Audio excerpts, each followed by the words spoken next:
आपकी बहन हो, आपके परिवार मेरी की बहन बहन होती, मेरी बहन होती तो मैं निपट लेता। सीधे आपकी बहन हो, आपके परिवार मेरी की बहन बहन होती, मेरी बहन होती तो मैं निपट लेता। सीधे यूपी के फतेहपुर से आई यह तस्वीर सिर्फ एक आपराधिक घटना की नहीं बल्कि पूरे सिस्टम की संवेदनहीनता और सवालों से घिरी मानसिकता की कहानी बयां कर रही है। एक तरफ दुष्कर्म जैसी जघन्य वारदात ने इंसानियत को शर्मसार किया है, तो दूसरी तरफ उस पर जिम्मेदार पद पर बैठे लोगों के बयान और व्यवहार ने आग में घी डालने का काम किया है। दरोगा का यह कहना, अगर मेरी बहन बेटी होती तो मैं देख लेता, सिर्फ एक गैर जिम्मेदार बयान नहीं बल्कि उस सोच का आईना है जो समाज को दो हिस्सों में बांटती है। सवाल सीधा और बेहद गंभीर है, क्या गरीब की बेटी बेटी नहीं होती? क्या न्याय और संवेदना का पैमाना अब आर्थिक और सामाजिक हैसियत से तय होगा? यह बयान केवल शब्द नहीं बल्कि उस मानसिकता की झलक है जहां पीड़ित के दर्द को समझने के बजाय उसे तोड़ा जाता है, और जब यह सोच कानून के रखवालों के भीतर घर कर जाए तो फिर न्याय की उम्मीद किससे की जाए? मामला यही नहीं रुकता। दरोगा द्वारा खुद को यादों बताना भी कई बड़े सवाल खड़ा कर रहा है। क्या यह बयान अनजाने में दिया गया या फिर जानबूझकर माहौल को जाति रंग देने की कोशिश की गई? क्या यह एक सोची समझी रणनीति का हिस्सा था जिससे असली मुद्दे से ध्यान भटकाया जा सके? अगर ऐसा है तो फिर यह और भी खतरनाक है, क्योंकि इससे समाज में विभाजन की खाई और गहरी होती है। वीडियो में साफ तौर पर देखा जा सकता है कि किस तरह दरोगा सुनील यादव अपने पद के अधिकार का दुरुपयोग करते हुए खुलेआम बदतमीजी कर रहे हैं, चुनौती दे रहे हैं। यह व्यवहार न सिर्फ पुलिस विभाग की गरिमा के खिलाफ है बल्कि कानून के राज पर भी बड़ा सवाल खड़ा करता है। अगर वर्किंग में बैठे लोग भी इस तरह की भाषा रवैया अपनाएंगे तो आम जनता खुद को कैसे सुरक्षित महसूस करेगी? इस पूरे मामले में सबसे दुखद पहलू यह भी है कि पीड़ित परिवार के साथ खड़े होने जा रहे लोगों को रोक दिया गया। अपनी जनता पार्टी का एक प्रतिनिधिमंडल पूर्व प्रत्याशी उत्कृष्ट मौर्य की अगुवाई में जब पीड़ित परिवार का हाल जानने पहुंचा तो उन्हें नहीं मिलने दिया गया। इतना ही नहीं, उनके साथ अपहृतता भी की गई, धक्का मुक्ति की गई। यह सब कुछ कैमरे में कैद हुआ और अब सोशल मीडिया पर वायरल हो चुका है। सवाल यह है कि आखिर प्रशासन किससे डर रहा है? पीड़ित परिवार से, मिलने जाने वाले लोगों से, या फिर सच के सामने आने से? क्या अब किसी के दर्द को साझा करने के लिए भी प्रशासन की अनुमति लेनी होगी? यह रवैया न सिर्फ दुर्भाग्यपूर्ण है बल्कि लोकतांत्रिक मूल्यों के भी खिलाफ है। दुष्कर्म की इस घटना ने पहले ही समाज को झकझोर दिया था, लेकिन उसके बाद जिस तरीके का रवैया प्रशासन और पुलिस की ओर से देखने को मिला उसने लोगों के गुस्से को और बढ़ा दिया। जब न्याय की मांग करने वालों को ही रोका जाएगा, अपमानित किया जाएगा, तो न्याय की उम्मीद किससे की जाए? इस पूरे मामले में 2 आरोपी गिरफ्तार हो चुके हैं, लेकिन तीसरा आरोपी अभी भी फरार है। उस पर 1 लाख रुपए का इनाम घोषित किया गया है। सवाल यह भी है, आखिर अब तक वह आरोपी पुलिस की पकड़ से बाहर कैसे है?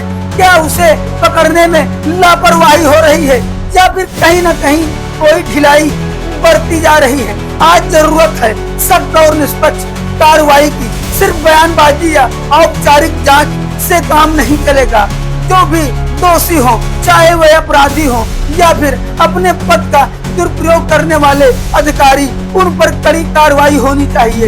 यह मामला सिर्फ एक परिवार का नहीं रह गया है, यह पूरे समाज की आवाज बन चुका है। लोग जानना चाहते हैं कि क्या इस देश में कानून सबके लिए बराबर है या नहीं? क्या गरीब और कमजोर वर्ग को भी उतना ही न्याय मिलेगा जितना कि प्रभावशाली व्यक्ति को मिलता है? शासन और प्रशासन के सामने एक बड़ी परीक्षा है। उन्हें यह साबित करना होगा कि वे पीड़ित के साथ खड़े हैं, न कि उन लोगों के साथ जो न्याय की राह में बाधा बन रहे हैं। अगर समय रहते सख्त कदम नहीं उठाए गए तो जनता का भरोसा टूटेगा, और जब जनता का भरोसा टूटता है तो उसका असर बहुत दूर तक जाता है। देखें पूरा वीडियो। मुझे आपसे मैं चाहूंगा कि हमारे 3 लोगों को पीड़ित को कप्तान साहब का आदेश नहीं होगा, नहीं हम लोग शांत व्यवस्था के लिए लगाए गए, हम लोग शांत व्यवस्था बनाएंगे। सर ऐसे शांति होती है, मतलब डेलीगेशन आएगा, डेलीगेशन ऐसे नहीं होती कि महिला कांस्टेबलों की छाती पर लगाया जा रहा है, महिला दरोगा के हाथ लगाया छाती पर हमारी छाती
शांति भाई, शांति शांति।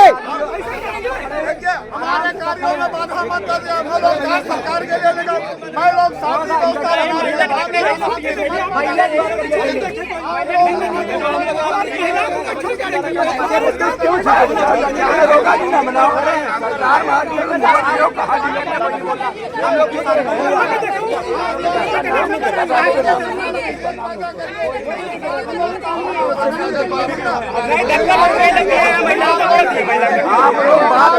बना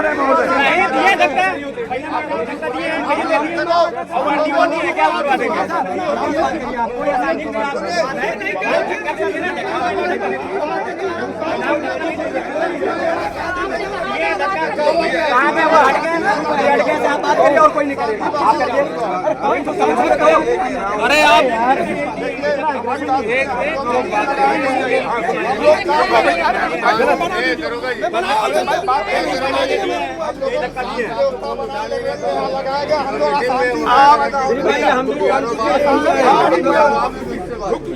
मैं क्या करूँ, अगर आपको हमारे खतरे से वो हमारे गाड़ी करा लीजिए, तलाशी ले लीजिए, हम लोग उग्र हो, हम लोग डाकू हो, हम लोगों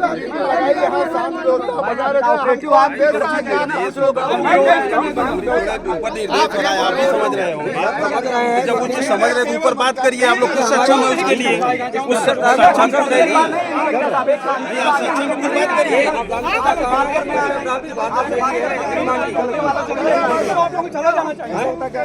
इतने बहादुर थे तो साला पकड़ लो। अरे सब हो जाएगा भैया, अरे हो सकता है ना, अरे हम ही लोग करते हैं और कोई करता है, हम ही लोग करते हैं ना, नहीं आपके सहयोग से हमारी इसी बात की आप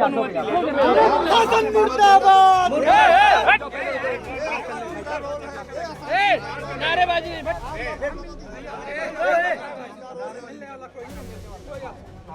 महिलाओं तक करने लगे, एक हट गए अभी पीछे से यहीं बैठे यही मारत रहे सीधा छाती। अब भैया रुक जाइए, बात करिए भाई साहब।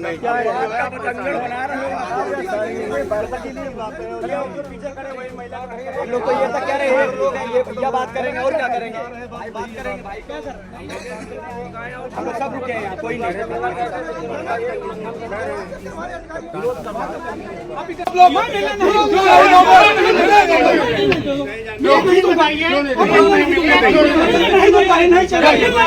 ये देखो, ये सुनील यादव जी है, ये सुनील यादव जी है और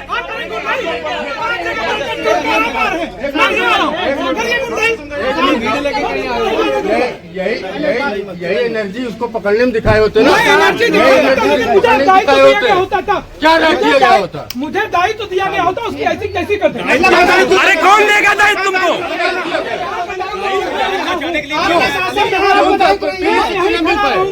बीड़ी से कोई ना मिल पाए, जाने देंगे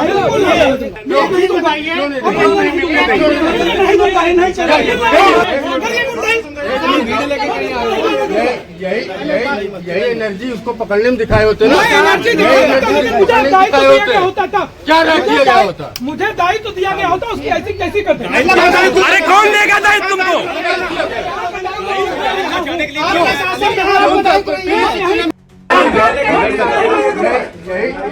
यही एनर्जी उसको पकड़ने में दिखाए होते ना। मुझे दायित्व दिया गया होता, उसकी ऐसी कैसी करते? जाने के लिए दिया गया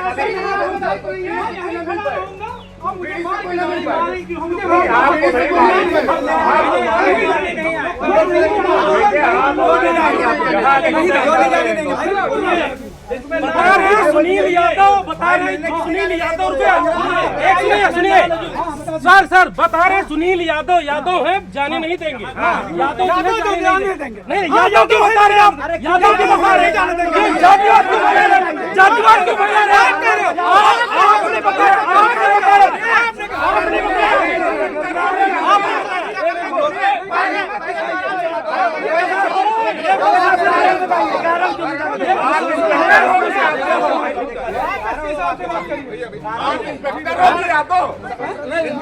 माननीय मंत्री जी के लड़के हैं स्वामी प्रसाद मौर्य।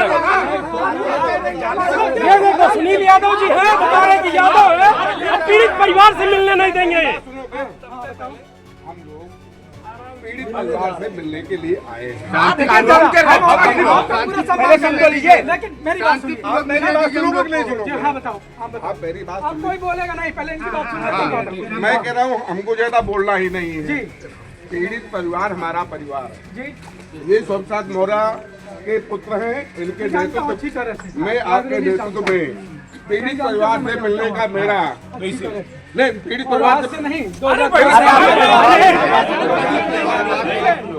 परिवार से मिलने देंगे कि नहीं? बस मैं कप्तान साहब से बात कर लिए, वो आदेश कर देंगे। आप आपकी बहन हो, आपके परिवार के साथ मिलवाइए।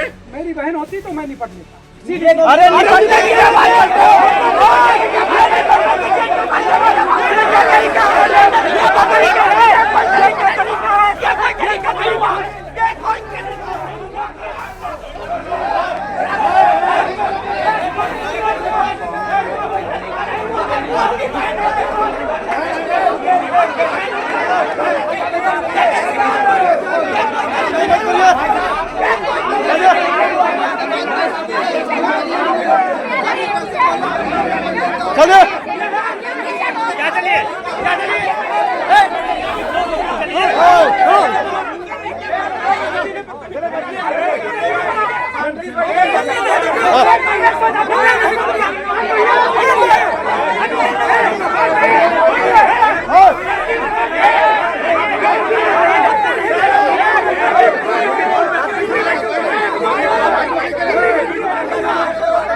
ऐसे आप लोग में तो बात भी ना उड़ो।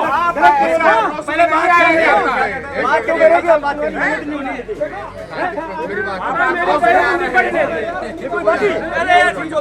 आप भी बोले,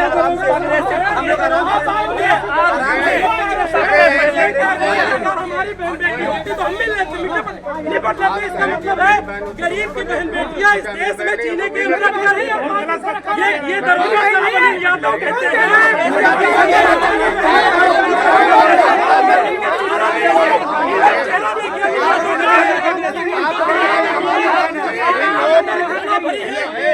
हमारी बहन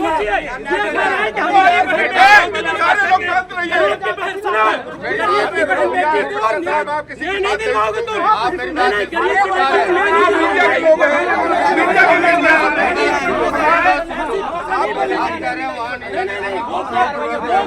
हम यहाँ मिलकर चले गए। हम अकेले जा सकते हैं। अकेले जा सकते हैं।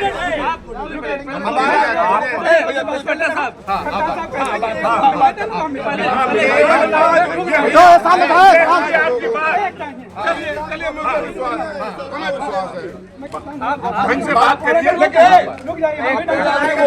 नहीं जानते मुझे, मैं रायबरेली 10 साल रहा हूँ।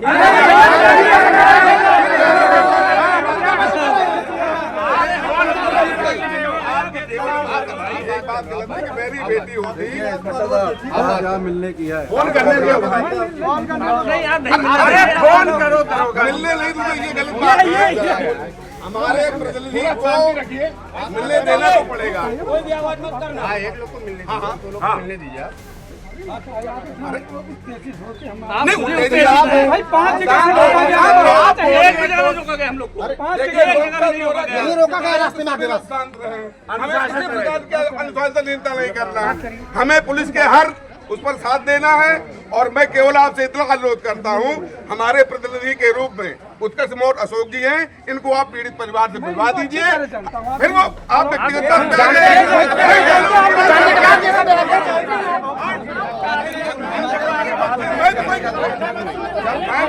वहाँ से खड़े होकर बनाएंगे क्या मैडम? आप भी बात करें। अरे तो इधर खड़ी हुई है मैडम, आप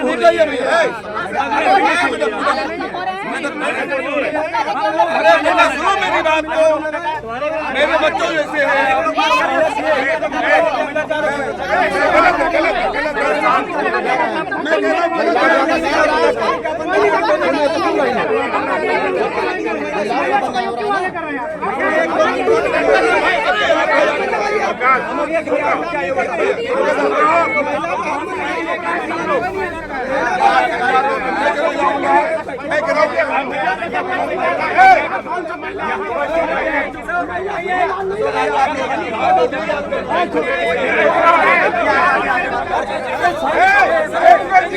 गलत चीज है, शांत रहिए। आप जब प्रशासन का नाम बनाने के लिए कप्तान से बात कर लेने दो।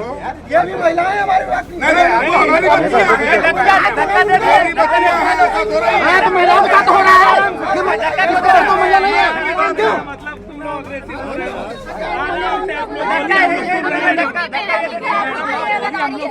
हमारी जिम्मेदारी है, हमारी ड्यूटी लगी, हमारी जिम्मेदारी है। आप धक्का क्यों दिए महिला को? रुक जाओ भैया, सुन अरे बात तो कर भैया। भाई चिल्लाओ मत। 0268। हाँ ठीक है, 6 मिलने नहीं देंगे। नहीं, एक प्रतिनिधि को मिलने दो। हम भी आपके ही समाज से, मेरे ही परिवार से आप लोग भी हैं। 2068 है सर।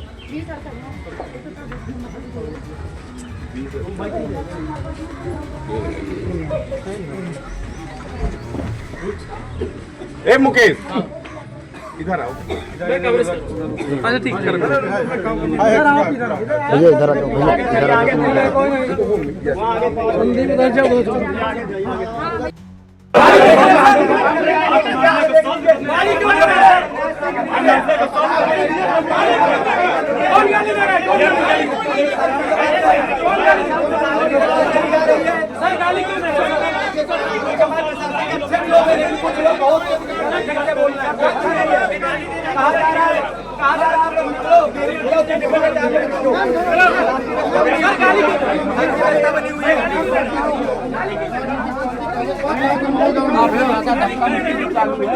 देखिए किस तरीके आप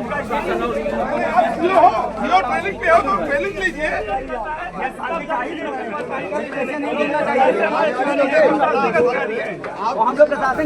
पहले आप सुनो तो ये शांति नहीं चाहते भाई।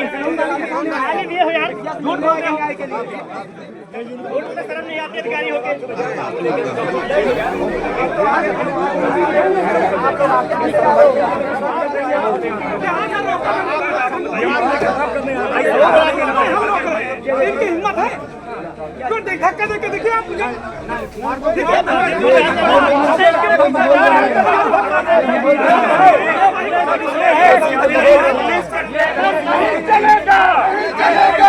चलेगा पुलिस की गुंडागर्दी नहीं चलेगी नहीं चलेगी नहीं चलेगी पुलिस की गुंडागर्दी नहीं चलेगी नहीं चलेगी नहीं चलेगी पीड़िता को न्याय दो न्याय दो न्याय दो पीड़िता को न्याय दो बात करावे लेकिन गुंडागर्दी ना करें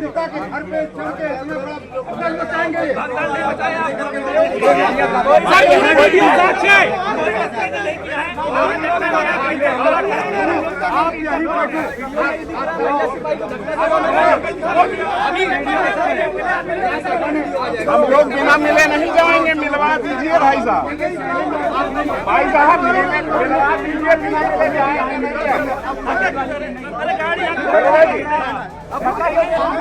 धक्का दूंगा जो देंगे आप मारिए हम लोग अब हम लोगों को मारिए मार दीजिए भैया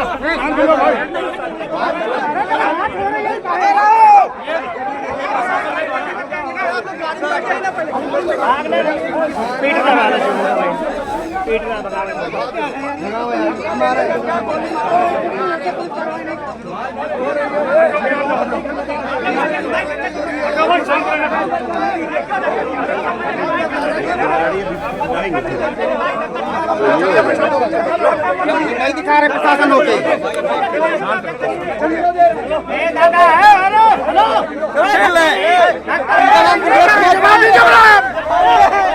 ये दुर्गेश कुमार बॉम्बे है वीडियो बना जाओ ए दादा वीडियो बना नॉर्मल बोलिए धक्का मुक्की नहीं बता दिए धक्का मुक्की नहीं कानून में है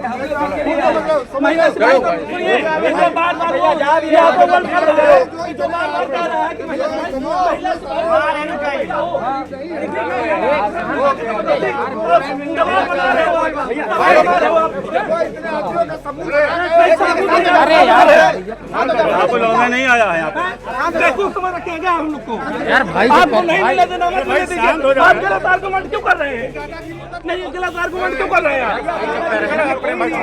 भाई बैठो आप बैठो आप बैठो सब बैठो आप बैठो सब लोग बैठो आप गाड़ी बैठो चलो नहीं आप लोग महिला सिपाही धक्का देंगे तब नहीं महिला सिपाही धक्का नहीं आपकी ड्यूटी है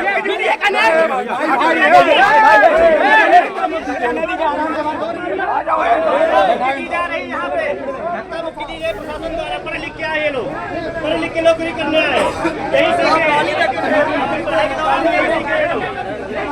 ये गाली दे रहा है बेटा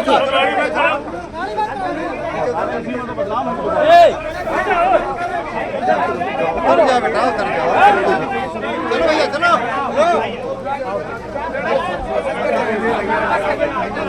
गाड़ी बैठ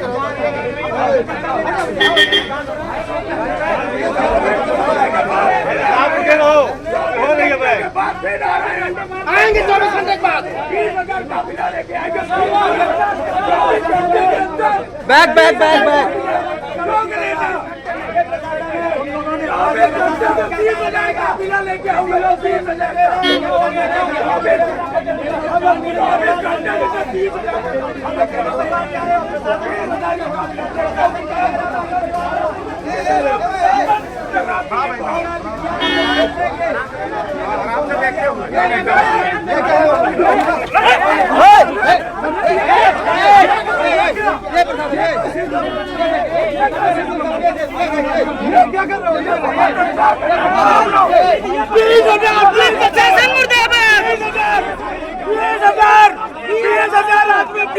आदमी लेके आओ 24 घंटे के अंदर 24 घंटे 20,000 आदमी 24 घंटे हटाने नहीं देंगे 20,000 आदमी आएगा 24 घंटे के अंदर देखता हूँ कितना फौज लगाती होगी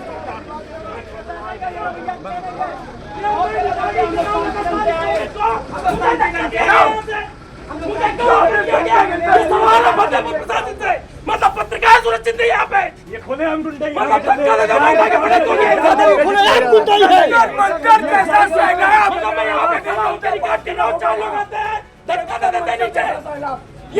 प्रशासन ये चल रहा है यहाँ पे सारी चीजें किया जाता है यहाँ पे मैं अभी जिस तरीके से यहाँ पत्रिका हुई है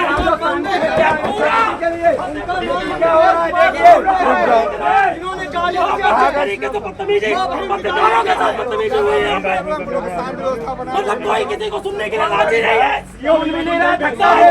मिलना नहीं देंगे गालियाँ दी जाएंगे पत्रकारों के साथ बदतमीजी करेंगे चलो समूह बना के ऐसी बात नहीं की सर ये बताइए पत्रकार समूह हम लोग कितने हैं जो समूह हो गया अभी तो आए नहीं है अभी कौन आया समूह में नीचे गिर गए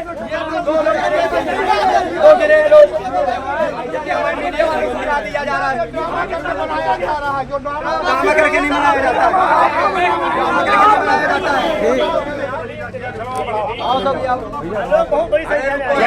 ये अभी मैं फतेहपुर आया था जो खबर चल रही लगातार उस चीज कवर करने के लिए लेकिन हम लोग शांति ढंग से आए थे मिलने शांति ढंग से लेकिन आज क्या हुआ ये सब लोग देख रहे हैं शांति ढंग से आया गया था समूह बना कर कोई समूह नहीं बनाया समूह बहुत बड़ा हो जाता खाली कुछ लोग आए थे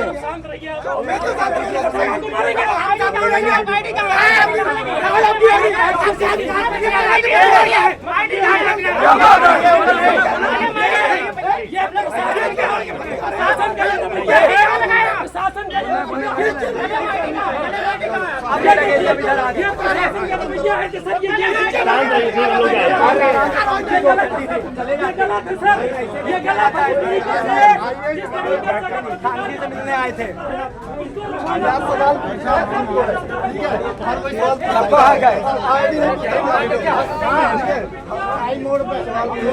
आप आई डालिए उसको देगा आईडी आपको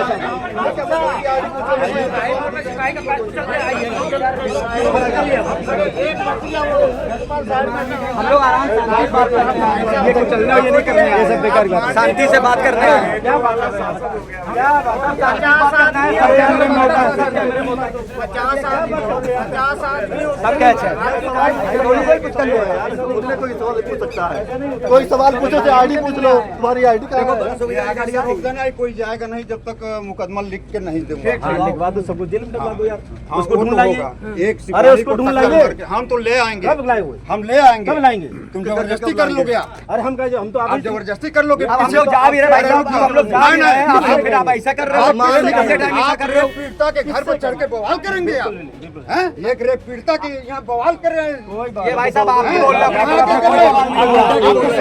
भाई कोई बवाल हम लोग कर रहे हैं कोई बवाल नहीं हो रहा कर रहे हैं सब देख रहे हैं एक रेप पीड़िता के घर पे आके इतना बड़ा बवाल कर रहे हो पीड़िता घर तो हम लोग जा ही नहीं पाए भाई साहब अरे तो हम लोग तो घर जा ही नहीं पाए देख ही नहीं पाए उसके घर में क्या